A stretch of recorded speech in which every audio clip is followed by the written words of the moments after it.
Welcome back to another Dynasty rookie profile, where today we are looking at Louisville running back Isaac. It's either Guerendo or Guerendo. I heard on broadcast it's Guerendo. I want to say Guerendo. Please, if you know in the comments, let me know. But anyways, the Louisville running back Isaac Guerendo. And I gotta admit to you guys, he wasn't really on my radar until the combine, where he absolutely destroyed. If you're new to the channel, give us a like and subscribe. And if you're new to this series or these videos, we're doing these Dynasty rookie profiles.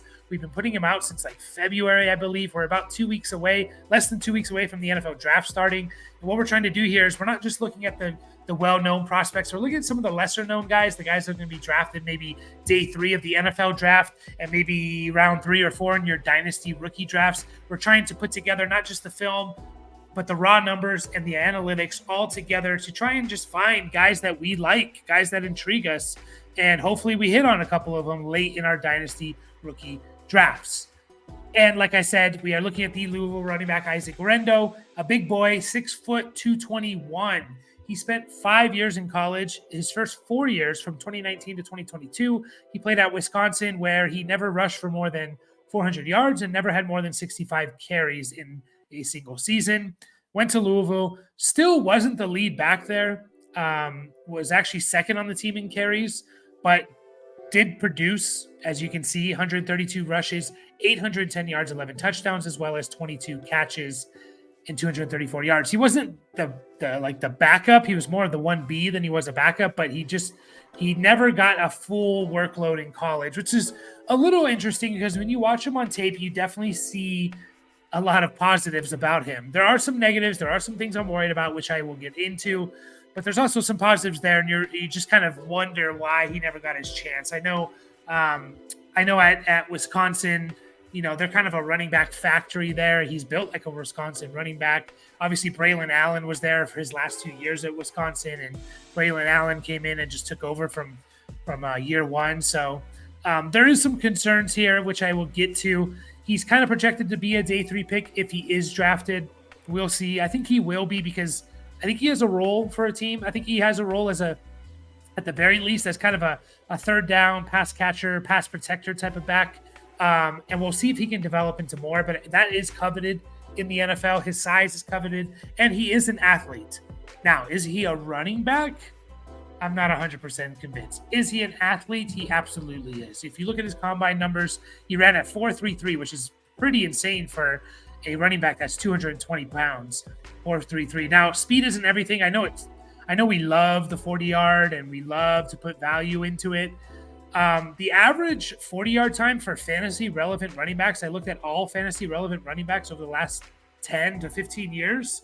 The average 40-yard time is actually a low 4.5, like a 4.51, which for how much emphasis we do put on the 40-yard time, you would think it would be higher. I think it's actually more important to look at 10-yard splits, especially for running backs. How fast are you in the first 10 yards? He was at a 1.55, which is good.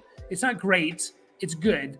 But it is a little telling. He takes a little bit to get going. He needs 15, 20 yards to get to his top speed. His initial burst isn't as good as you would think, considering him running a 4.33. For example, Bucky Irving is actually faster than Isaac Guerendo within the first 10 yards. Bucky Irving ran a 1.54, but a 40-yard time, Bucky Irving ran a 4.55.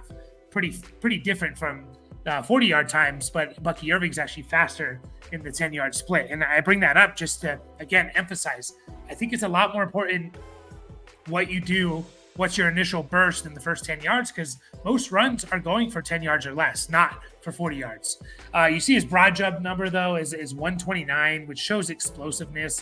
129, I believe, was second highest in this entire draft class, behind only Jalen Wright. So you see the explosiveness, you see the speed, and there's intrigue there. I like to take chances on these guys. NFL teams also, I feel like to take a shot at these guys in the 5th, 6th, 7th round, because they're athletes, and will it translate into the NFL? We will see. I also, in Dynasty rookie drafts, I'm looking at all those guys are dart throws anyways in the 4th round. I'm looking at a guy and said, all right, this guy he's explosive. He's an athlete. I'll take a chance at him, because if he hits, then he could be really, really good. You see some of his raw productions production here. His career dominators at 16%, which is one of the lower ones for running backs in this draft class. We generally want to see this north of 20 or 25%. His single season high was, I believe, last year at 19%, which is good, a good number. Again, usually you see higher numbers for running backs that are translating to the NFL for fantasy football success. This number is, again, usually 25 plus, 25% or higher. His breakout age, which is the first season in which he put up a 15% dominator or higher. And again, dominator is the percentage of your team's rushing and receiving yards and rushing and receiving touchdowns. The first age in which he had 15% or higher was he was 23 years old. He's a little bit older, which is a negative. He'll be 24 before the NFL season starts, which does dock him a bit, especially at the running back position. Teams value younger guys because they say, hey, you're already this good at 20 years old. By the time you're 23, you're going to be even better, right? And for someone like Isaac Guerendo, he's already 23. If he takes 2-3 years to get better, well, he's 26, 27 years old or whatever, right? So that's kind of the logic behind it. I still don't think it's a death note. And also the COVID year, which he was playing during the COVID year, it kind of set people back in terms of, spending an extra year at college. You see his PFF rush grade at 90.3, which is fantastic. Again, one of the better ones in this draft class for sure. We look at some of the advanced metrics that I like to look at. His elusive rating at 106.8 is definitely above where we want to see, the minimum what we want to see, which is good to see. Elusive rating is your ability to break tackles. Can you break tackles in the open field, independent of blocking? And he was pretty good at it. He wasn't amazing. He was pretty good at it. His breakaway percentage, what percentage of his yards came on runs of 15 yards or more? Are you explosive? Can you bust off explosive runs?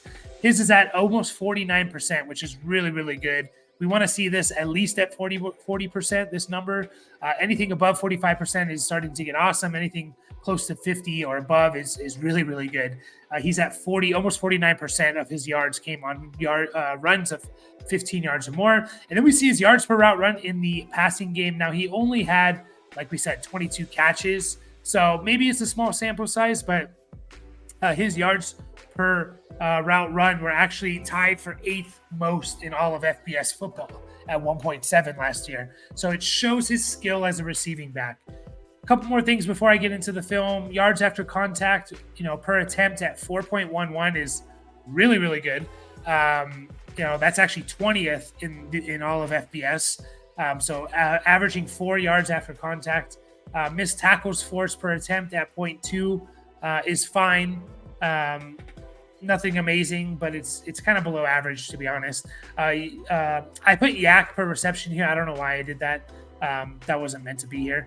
And then you see his zone versus gap rushing plays. I think I mistyped on one of these numbers here, but he was pretty balanced between a zone and gap run scheme. So Isaac Guerendo, a lot of people are going to look at that combine performance, and I agree that kind of put him on the map a little bit. There's some concerns I have. Now, again, I do think he comes into the NFL, even as a 5th, 6th round pick, and he has a role for a team. He's going to be a team's third down back, blocking back. He can catch passes. He looks pretty good catching passes, I'll admit, right? The question is, are teams going to use him as an every down back? Now, when you just look at the size, you think, well, of course they are. He has the size, but the way he runs, he doesn't run his size, if that makes sense. He doesn't run like a violent power runner. He does go, his contact balance is okay. It could be better. And he's just not like a violent runner that you would expect at 6'2", 220. He's more of a finesse guy. He bounces to the outside a lot. Too much for my liking. Now, in college, you get away with it, especially when you run a 4-3-3, right? In college, you can get away with bouncing to the outside, bouncing. In the NFL, you can't. And NFL teams, what I've learned over, especially over the last several years, is NFL teams really, really value the running backs that get the tough between the tackles. It's 2nd and 2. We need 2 yards. You get us 3 yards. right? You get us, all we want for you to do is to get us 2 yards. We don't want you to, obviously if you bust off a 40-yard touchdown run, that's great.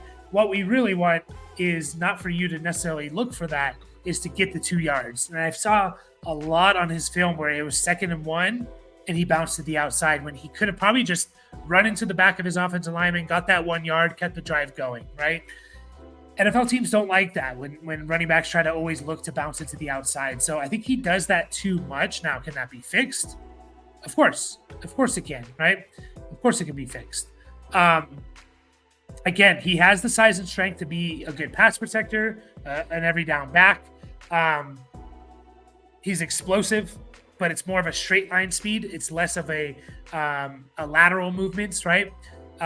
Can get to the outside and can kind of erase the angles, but he does it too much for me.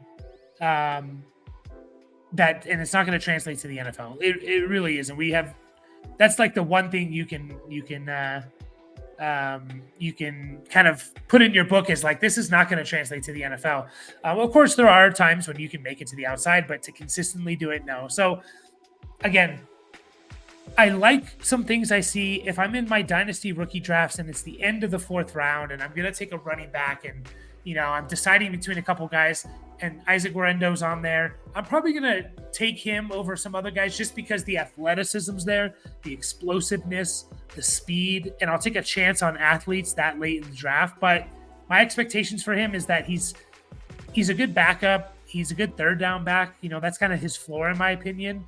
But he really needs to improve his ability to see the hole, find the hole, and just go, right? If he's going to get carries, if he's going to be an all-around back or even a 1B back, he's going to need to be able to find the hole and go. So there you have it, guys. That is Isaac Guerendo. I will be paying attention to where he goes in the NFL draft. Draft capital is still the most important thing when it comes to evaluating rookies and the potential success. As always, give us a like and subscribe. We'll catch you guys all in the next video.